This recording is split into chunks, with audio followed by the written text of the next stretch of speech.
On debate, Senator Housakos. Débat, sénateur Housakos. Merci, Monsieur le Président.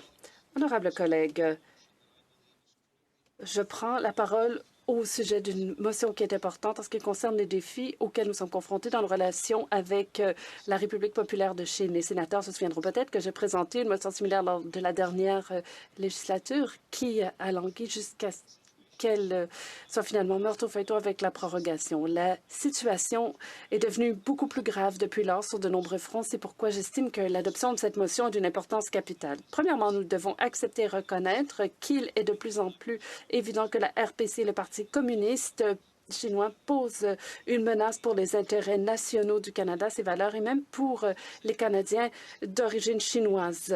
Ici au Canada, je pense qu'il y a des mesures prises par la Chine qui minent la sécurité mondiale. Il me suffit de mentionner certaines des pressions militaires récentes exercées par le régime chinois. Tout d'abord, il y a des vastes revendications territoriales que la Chine a faites dans la mer de Chine méridionale, des revendications qui ignorent la décision du tribunal de la Haye en 2016 et qui s'accompagnent d'une campagne de construction d'îles et de militarisation de ces dites îles. Deuxièmement, il y a une campagne simultanée qui consiste à exercer une pression militaire continue dans la mer de Chine pour soutenir les revendications de souveraineté sur les îles japonaises situées dans ces eaux. L'été dernier, il a été rapporté que les incursions militaires dans les îles Senkaku se déroulaient de manière continue. Les sénateurs se souviendront que le Japon est une nation qui a renoncé à la guerre dans sa propre constitution, mais qui est maintenant contrainte de consacrer une attention sans précédent à la modernisation de ses capacités militaires. Troisièmement, nous avons constaté donc qu'il y a une pression militaire chinoise contre l'aide, une pression qui a conduit à des affrontements directs entre les troupes chinoises et indiennes le long de la frontière contestée entre les deux pays. Et ce qui est inquiétant, il y a une pression militaire qui est dirigée contre Taïwan. Le mois dernier, le ministre de la Défense de Taïwan a déclaré que ses forces aériennes avaient été forcées de faire décoller des avions de chasse 2972 fois contre les incursions militaires chinoises en 2020. L'ampleur de cette activité est alarmante, tout comme les déclarations du président chinois selon lesquelles l'armée chinoise doit se préparer à la guerre. Ces développements représentent une menace importante pour la stabilité mondiale et donc pour les intérêts canadiens dans le Pacifique. Cependant, nous sommes également confrontés au spectre d'activités secrètes au niveau national. En 2019, le Comité parlementaire non partisan de la sécurité nationale et du renseignement a constaté, et je cite, « La République populaire de Chine utilise sa richesse économique croissante pour mobiliser des opérations d'ingérence avec des coffres bien garnis et l'aide de facilitateurs occidentaux. Le Parti communiste chinois utilise l'argent plutôt que l'idéologie communiste comme source d'influence, créant ainsi des relations parasitaires de dépendance à long terme. » Fin de la citation. Nous avons des preuves de pression exercée contre des Canadiens qui sont potentiellement vulnérables aux tactiques du régime. L'actrice sino-canadienne Anastasia Lin a parlé de son expérience liée à l'utilisation par les Chinois de réseaux d'influence à l'étranger. Et il y a donc des groupes dans les sociétés occidentales, notamment des associations étudiantes, et ces groupes agissent comme des extensions de l'appareil d'État du parti. Ils sont mobilisés pour influer sur le résultat des élections locales et influencer la politique gouvernementale en Occident.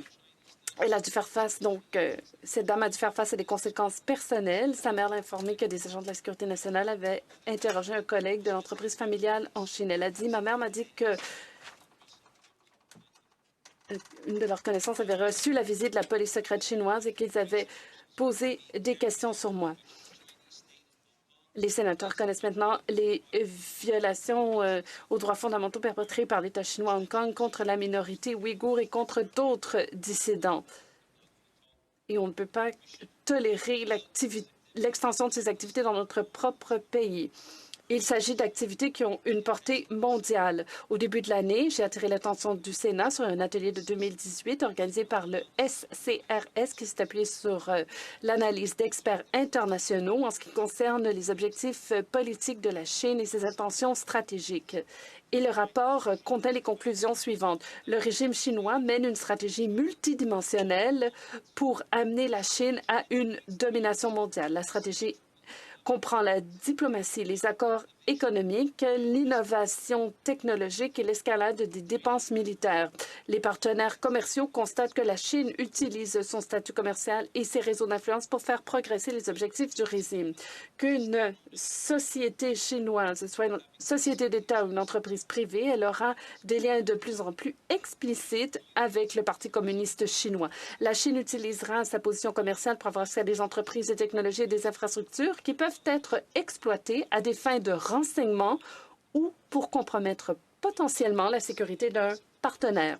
Le recours à une diplomatie de plus en plus agressive et le développement de réseaux d'influence sont observés dans le monde entier. Des diplomates chinois ont menacé de se venger pour punir des gouvernements étrangers qui résistent aux objectifs ou aux initiatives de l'État chinois au Danemark et en Allemagne. Les ambassadeurs chinois ont mis en garde contre les conséquences qui pourraient survenir si l'un ou l'autre pays bannissait Huawei de son réseau de 5G.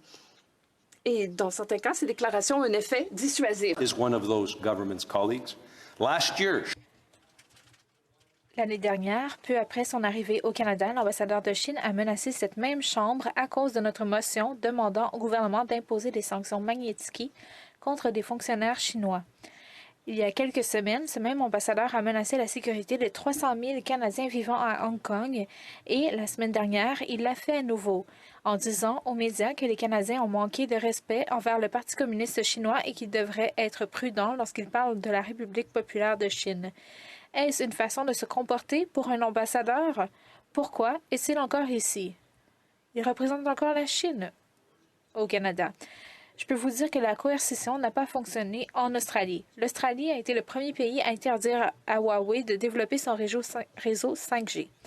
L'Australie a également été de plus en plus disposée à s'attaquer aux activités politiques et de renseignement de la Chine à l'intérieur de ses frontières. Et je vous dirais que leur situation commerciale est plus significative que la nôtre avec la Chine, mais malgré tout, voilà comment l'Australie a agi. Les journalistes australiens en Chine risquent d'être expulsés et de faire l'objet d'une enquête. Plus tôt ce mois-ci, cette catégorie différente de produits australiens ont été interdite en Chine. On a vu des tactiques semblables au Canada. Des problèmes dits de qualité, entre guillemets, ont soudainement été découverts par les autorités chinoises avec l'orge, le bœuf, le charbon, le coton, le homard, le bois et le vin australien. Les produits australiens ont été soumis à des mesures anti-subvention et anti-dumping, ou alors les livraisons ont été retardées. Il est clair que le régime chinois ne répond pas bien aux critiques lorsque ces activités sont dénoncées. Le régime ne fait pas affaire comme nous faisons affaire, mais nous ne devons pas nous laisser dissuader par ce comportement de voyou. Je pense plutôt que nous devons imiter l'Australie et développer une approche ferme et bien pensée pour répondre aux défis auxquels nous sommes confrontés. Nous devons commencer par adopter une position ferme en ce qui concerne l'implication de l'État chinois dans le réseau 5G du Canada. Je l'ai déjà dit en cette Chambre. La 5G est la prochaine génération de haut débit mobile. Ce sera intégré dans toutes les industries nouvelles et existantes au Canada. À la lumière de la propre évaluation des objectifs de l'État chinois par le SCRS, il est vital que le gouvernement prenne enfin position sur l'intégration de Huawei dans notre réseau 5G. L'Australie a pris cette décision il y a plus de 2 ans à cet égard.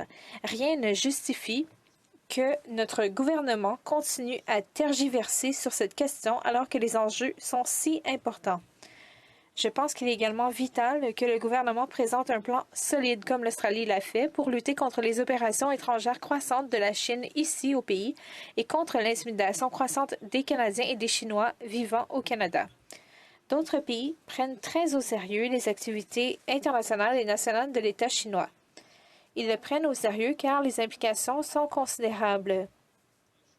Le premier ministre australien, Scott Morrison, a fait valoir que la période dans laquelle nous nous trouvons actuellement représente la période la plus dangereuse depuis les années 1930. Ce qui m'inquiète, c'est que notre propre gouvernement s'est montré incroyablement peu disposé à répondre à la réalité de ce à quoi nous sommes confrontés. Ils sont au courant de la situation, mais ils ne font rien.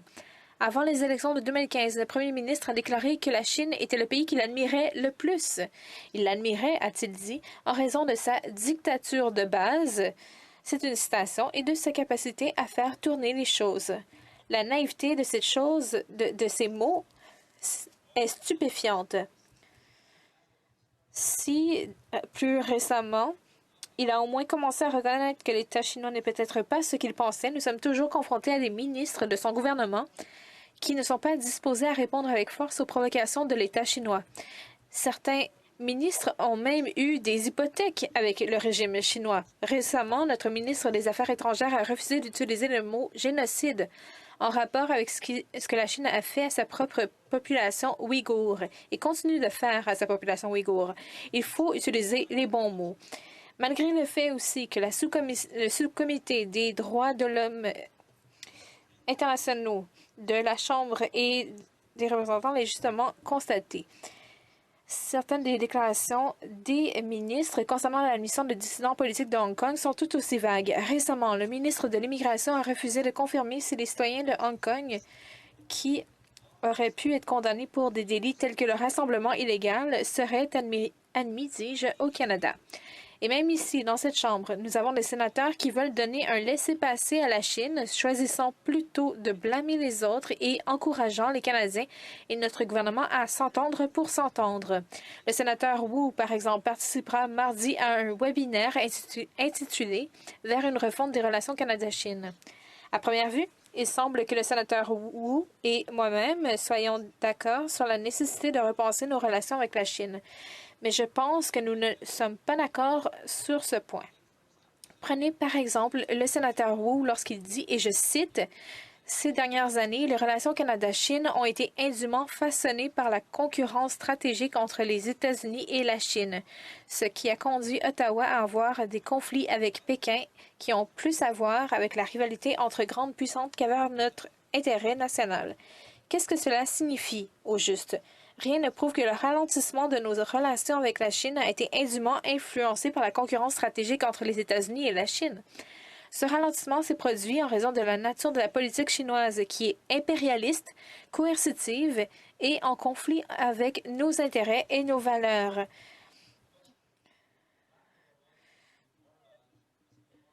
Je lance le défi à tous les collègues de nier cela. Je suis très troublé par ce qui semble être une tentative du sénateur Wu d'ignorer ou de minimiser les actions du régime chinois. Des actions qui incluent la détention arbitraire de 2 de nos citoyens depuis plus de 2 ans et qui menacent la sécurité des autres. D'ailleurs, ces citoyens n'ont toujours pas eu un procès. En outre, lorsqu'il s'agit de nos intérêts nationaux, je suis impatient d'entendre le sénateur Wu penser que c'est parce que d'entendre ce que le sénateur Wu a à dire, parce que lorsqu'il s'agit de nos intérêts nationaux des États-Unis, 75% de nos échanges commerciaux se font avec les États-Unis.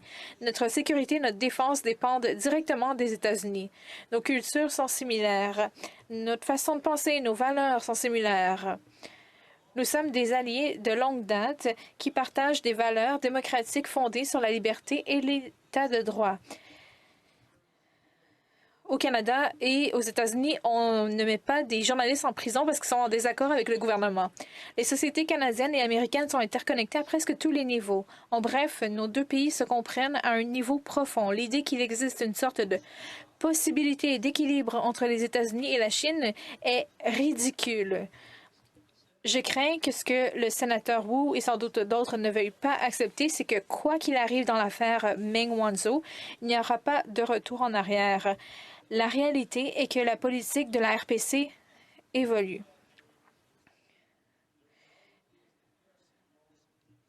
Elle évolue dans une direction fortement impérialiste et très agressive. Plus vite nous nous en rendons compte, plus vite nous ferons face à la réalité du régime chinois, plus vite nous pourrons formuler une approche plus réaliste qui défende nos propres intérêts et ceux de nos alliés démocratiques. Le jour du jugement approche. L'histoire montre qu'une approche vacillante et insipide à la Wu ne découragera pas le totalitarisme.